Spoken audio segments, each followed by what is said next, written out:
कबीर जिंदा रख, जमीर जिंदा रख। कबीर जिंदा रख, जमीर जिंदा रख। सुल्तान भी बन जाए तो दिल में फकीर जिंदा रख।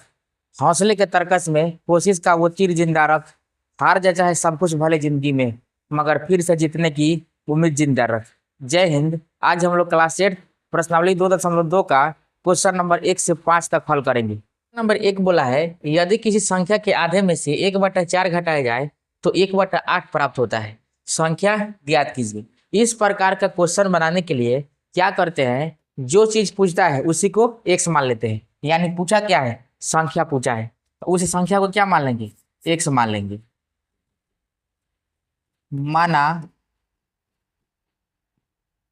वह संख्या बराबर x।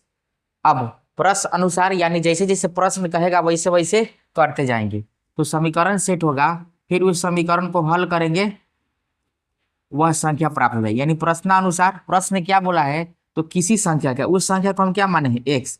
इस संख्या के आधे में से क्या घटाया जा रहा है, तो 1/4 घटाया जा रहा है, तो हमको क्या प्राप्त हो रहा है, 1/8 प्राप्त हो रहा है। अब हमको एक समीकरण सेट हो गया, यानी एक समीकरण प्राप्त हुआ। इस समीकरण को हल करेंगे, x का जो मान आएगा वही वह संख्या हो जाएगी। अब चूंकि हम जानते हैं कि समीकरण में एक तीर का निशान यानी या का निशान देना जरूरी होता है, तो लिखेंगे x/2। देखिए यह 1/4 जो है इस बाएं साइड में माइनस में है और दाहिने साइड में जाएगा तो क्या हो जाएगा, प्लस हो जाएगा। जैसा कि हम लोग समीकरण के नियम से जानते हैं कि जब दायां पक्ष से बायां पक्ष या बायां पक्ष से दायां पक्ष में लाते हैं तो चिन्ह क्या होता है, चेंज हो जाता है। यानी माइनस का प्लस, प्लस का माइनस, गुना का भागा और भागा का गुना हो जाएगा। तो देखिए इधर जो है 1/8 है, यह -1/4 इस साइड से उस साइड जाएगा, यानी बायां पक्ष से दायां पक्ष में जाएगा तो क्या हो जाएगा, प्लस का 1/4। अब इसको हल करेंगे तो 8 और 4 का एलसीएम कितना हो जाएगा, 8 ही होता है, यानी x/2 बराबर इन दोनों का एलसीएम लिए तो 8 ही होगा। 8 एकम 8 यानी 1 ही होगा। 4 दूनी के 8 यानी यह क्या हो जाएगा, 2 हो जाएगा। अब देखिए अब जो है यह हो जाएगा 1 और 2 3, यानी x/2 बराबर हो जाएगा 3/8। अब हम क्या करते हैं, तो तिर्यक गुना कर देते हैं। तिर्यक गुना ना भी करेंगे तो देखिए इस यह 2 जो है, चूंकि हमको एक समान निकलना है, यह 2 जो है इस साइड क्या है, भाग में, उस साइड जाकर क्या हो जाएगा, गुना हो जाएगा। यानी x बराबर क्या हो जाएगा, तो 3/8 गुने 2 कट जाएगा, 2 एकम 2, 2 चौके 8, लास्ट में लिखते हैं इसलिए x बराबर क्या हो जाएगा, x बराबर 3/4। यही क्या हो जाएगा, वह संख्या हो जाएगा। इस चीज को आप जांच भी कर सकते हैं, यानी x के मान को इन समीकरण में रखिएगा, दोनों तरफ बराबर आ जाएगा तो हमारा क्वेश्चन सही है, दोनों तरफ बराबर नहीं आएगा तो क्वेश्चन गलत है। यानी x का मान आ गया, वह संख्या ही है, x का मान 3/4। अब हम लोग देखते हैं क्वेश्चन नंबर 2 बोला है, यदि किसी आयत की लंबाई और चौड़ाई का अंतर 5 मीटर हो और परिमिति 110 मीटर हो तो लंबाई एवं चौड़ाई ज्ञात करें। देखिए यहाँ 2 चीज पूछा है, लंबाई भी ज्ञात करना और चौड़ाई भी ज्ञात करना है। यहाँ सवाल बनता है कि किसको x माने, लंबाई को x माने कि चौड़ाई को x माने। आप किसी को भी x मान सकते हैं। जैसे देखिए आयत इस शेप का होता है, अगर इसके लंबाई को मान लीजिए हम लंबाई को 6 मान ले रहे हैं और चौड़ाई को 4 मान ले रहे हैं, तो 6 में से 4 जाएगा, बचेगा कितना, 2। यानी लंबाई को अगर x मान रहे हैं तो चौड़ाई कैसे आएगा, लंबाई को x मानेंगे यानी x में से 2 घटाएंगे तो चौड़ाई आ जाएगा। अगर चौड़ाई को x मानेंगे तो लंबाई कैसे आएगा, यानी चौड़ाई में जो अंतर है उसको जोड़ देंगे तो क्या प्राप्त हो जाएगा, लंबाई प्राप्त हो जाएगा। यानी अगर आयत के लंबाई और चौड़ाई का अंतर दिया है, अगर लंबाई को x मानना है तो चौड़ाई निकलेगा अंतर को घटा करके, अगर चौड़ाई को x मानेंगे तो लंबाई निकलेगा अंतर को जोड़ करके। किसमें जोड़ करके, तो जिसको x मानेंगे, किसमें घटा करके, तो जिसको x मानेंगे। अब हम क्या कर रहे हैं, आयत की लंबाई को जो है x मान ले रहे हैं। लंबाई को x माने तो चौड़ाई कितना हो जाएगा, जो अंतर है उसको घटा देंगे लंबाई में से, यानी x माइनस कितना अंतर दिया गया है 5, तो x में से 5 घटा देंगे तो हमको क्या प्राप्त हो जाएगा, चौड़ाई प्राप्त हो जाएगा। अब इसी चीज को लिख देंगे, माना आयत की लंबाई बराबर x, इसलिए चौड़ाई क्या हो जाएगा, इसलिए आयत की चौड़ाई बराबर x - 5। अब ये प्रश्न अनुसार, यानी प्रश्न जैसे जैसे कहेगा वैसे वैसे करते जाएंगे। तो प्रश्न में दिया गया है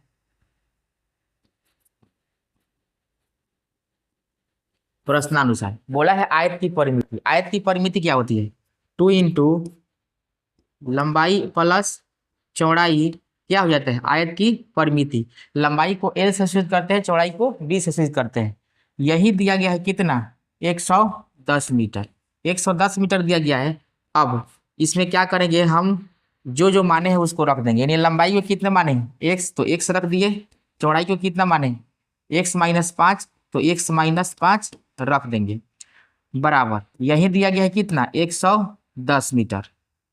मात्रक बाद में लगा देंगे। अब देखिए यह दो जो है इधर की चीज में गुना में उधर अगर क्या हो जाएगा? भाग हो जाएगा। और x में x जोड़ेंगे तो कितना हो जाएगा? 2x minus 5।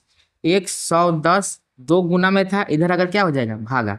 कोष्ठ के जस्ट बगल में कोई संख्या होती है, अगर कोई चीज नहीं है तो उसको गुना में समझा जाता है। अब देखिए इसको हल करेंगे और आगे यहाँ हल कर रहे हैं तो 110 में 2 से भाग देंगे तो कितना हो जाएगा? 55 हो जाएगा। यानी 2x बराबर 55। यह 5 जो था इधर माइनस से उधर अगर क्या हो जाएगा? प्लस हो जाएगा। अब x बराबर क्या हो जाएगा? तो 55 और 5 हो जाएगा 60। दो गुना में था, इधर अगर क्या हो जाएगा? भागा। इसलिए x का मान कितना निकल करके आ गया? 30। कट जाएगा, 30 दूना 60 होता है। यानी x को ही क्या माने थे? लंबाई माने थे। तो लिख देंगे आयत की लंबाई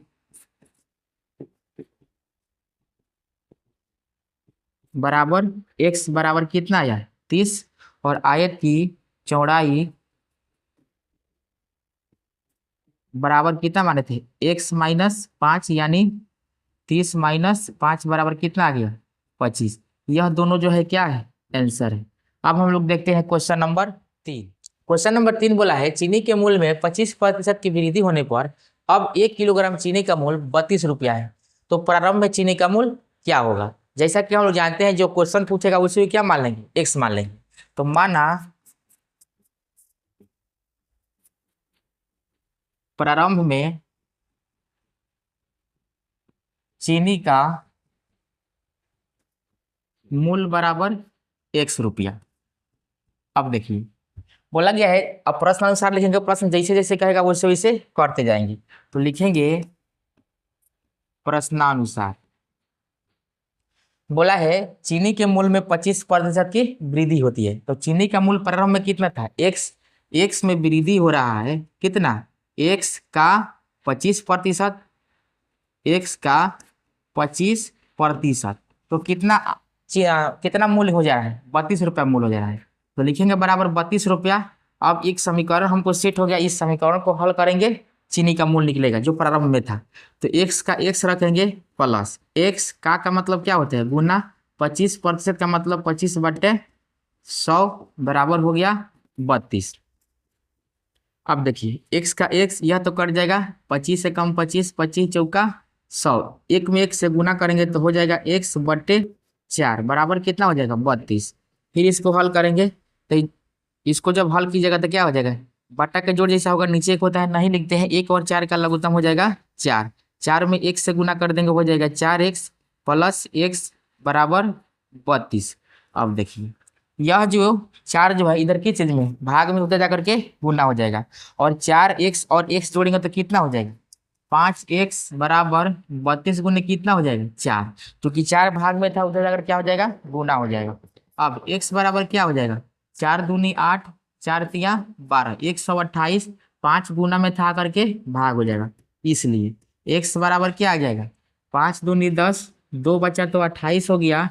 5 बचे 25, 3 बचा, दशमलव देंगे तो 30 हो जाएगा। 5 छके 30। यानी x का मान कितना गया? 0 अपना से बैठा देते हैं क्योंकि पैसा जो होता है 2 अंक तक होता है। तो x का मान हो गया 25.60 रुपया। तो प्रारंभ में चीनी का मूल्य क्या हो जाएगा? तो लिख देंगे प्रारंभ में चीनी का मूल्य बराबर 25 रुपया 60 पैसा। यही क्या हो जाएगा? हमारे क्वेश्चन नंबर 3 का आंसर। अब हम लोग देखते हैं क्वेश्चन नंबर है। दो विभिन्न मूल्य वाली 35 कलम का कुल मूल्य 60 रुपया है। यदि एक सस्ती कलम का मूल्य 1.50 पैसा यानी 1.5 रुपया एवं एक महंगी कलम का मूल्य 2 रुपया है, तो कितनी महंगी और कितनी सस्ती कलमें खरीदी गई। उससे पहले जो है इस क्वेश्चन को समझने का प्रयास करते हैं। सस्ती और महंगी कलम मिलाकर कितना है, 35 रुपया है। अगर महंगी कलम को हम x मान लें तो सस्ती कलम कैसे निकलेगी। मान लेते हैं महंगी कलम की संख्या कितना है, 10, तो सस्ती कलम कितना हो जाएगा, 25, क्योंकि दोनों मिलाकर के कितना है, 35 है। यानी अगर इसको हम x मान लें तो सस्ती कलम कितना हो जाएगा, तो 35 में से x घटा देंगे, यानी माने थे कितना, 10, तो अगर 35 में से 10 घटा देंगे तो कितना प्राप्त हो जाएगा, 25 प्राप्त हो जाएगा ना। यानी अगर महंगी कलम को x मान लेते हैं तो सस्ती कलम कितना हो जाएगा, 35 माइनस x। तो लिखेंगे माना महंगी कलम की संख्या बराबर x, तो सस्ती कलम की संख्या कितनी हो जाएगी, सस्ती कलम की संख्या बराबर हो जाएगा 35 माइनस x। अब लिखेंगे प्रश्न अनुसार, प्रश्न जैसे जैसे बोला गया है वैसे वैसे क्या करेंगे, हल करेंगे। देखिए दिया गया है दो विभिन्न मूल्य वाली 35 कलमों का कुल मूल्य 60 रुपया है। यदि एक सस्ती कलम का मूल्य 1.5 रुपया है तो सस्ती कलम की संख्या कितना है, 35 माइनस एक्स, यानी 35 माइनस एक्स में यह तो हो गया सस्ती कलम की संख्या और एक कलम का दाम है 1.5 रुपया। तो अगर इसमें हम गुना कर देंगे 1.50 से तो टोटल सस्ती कलम का दाम निकल जाएगा। और एक महंगी कलम का दाम कितना है, तो 2 रुपया है। और एक महंगी कलम की संख्या कितना है, एक्स, यानी x में 2 से गुना कर देंगे तो महंगी कलम और सस्ती कलम मिला करके दोनों का कुल मूल्य कितना है, तो 60 रुपया है। तो लिख देंगे बराबर 60 रुपया। अब हमको एक समीकरण प्राप्त होगा, यहाँ से x का मान निकलेगा, हल करेंगे तो, और जो x का मान निकलेगा फिर उसका क्या होगा, उत्तर होगा। तो इस 1.5 से इसमें गुना कर देंगे, 35 में 1.5 से गुना करेंगे तो कितना होगा, तो 15 से गुना करते हैं, 0 बैठा देंगे, 15 पच्चे हो जाएगा 75 का 5 हाथ लगा 7, 15 तो यहाँ 45, 45 और 7 कितना हो जाएगा, 52, 0 है 0 बैठा दिए, 2 अंक के बाद दशमलव, 2 अंक के बाद दशमलव डाल दिए। अब जब इसमें गुना करेंगे तो कितना हो जाएगा, माइनस, तो हो जाएगा 1.501, यानी 1 रुपया 50 पैसा, और 1 से गुना कर दिया है तो उसका क्या निकल गया, संख्या निकल गया। 2 में 1 से गुना करेंगे तो हो जाएगा 2x बराबर 60। अब देखिए उधर तो है 60, अब इस 52 रुपया 50 पैसा इधर जोड़ में, उधर जाकर क्या हो जाएगा, घटा हो जाएगा, और 2x में से 1.5 चला जाएगा तो बचेगा कितना, तो बचेगा 0.50x, यानी 50x, क्योंकि इसमें से यह क्या हुआ, घटा हुआ, यह बड़ा है और यह छोटा है तो यह प्लस का चिन्ह होगा। अब देखिए 60 में से यह जा करके उधर घट जाएगा कितना, 52 रुपया 50 पैसा। अब हम क्या करेंगे, इसको यहाँ हल कर रहे हैं, तो देखिए यहाँ तो आ गया 0.50x बराबर 60 में से 52.50 क्या करेंगे, घटा देंगे, तो इसको घटा दे रहे हैं। 60 में से घटाना है कितना, 52 रुपया 50 पैसा, इसको घटा दे रहे हैं। 0, 10 में से 5 जाएगा 5, 9 में से 2 जाएगा तो हो जाएगा 7, और यह कितना बचा है, 5 में से 5 खत्म, दशमलव के सामने दशमलव डाल देंगे, यानी 7 रुपया 50 पैसा बच रहा है। इधर कितना हो गया, 7 रुपया 50 पैसा, इस 60 में से 52 रुपया 50 पैसा को घटाए हैं। तो अब देखिए x बराबर क्या हो जाएगा, तो 7 रुपया 50 पैसा, यह जो है इस तरह किस चीज में है, गुना में है, इधर अगर क्या हो जाएगा, भाग हो जाएगा, तो हो जाएगा 0.50। देखिए अगर बराबर बराबर संख्या के बाद दशमलव होता है तो दशमलव दशमलव क्या होता है, कैंसिल होता है, यानी दशमलव दशमलव कैंसिल हो जाएगा। तो यह 0 से 0 खत्म, और 5 से कटाएंगे तो कितना हो जाएगा, 15, यानी x का मान कितना आ गया, तो x बराबर हो गया 15। अब x किसको माने थे, तो हम महंगी कलम की संख्या को x माने हैं, अतः महंगी कलम की संख्या बराबर x बराबर 15। तो सस्ती कलम को क्या माने थे, सस्ती कलम की संख्या क्या माने थे, 35 माइनस x, यानी 35 माइनस 15 बराबर कितना हो जाएगा, 35 में से 15 जाएगा तो 20। यही दोनों क्या है, इस क्वेश्चन का उत्तर है, यानी ये आंसर यह है और ये आंसर यह है।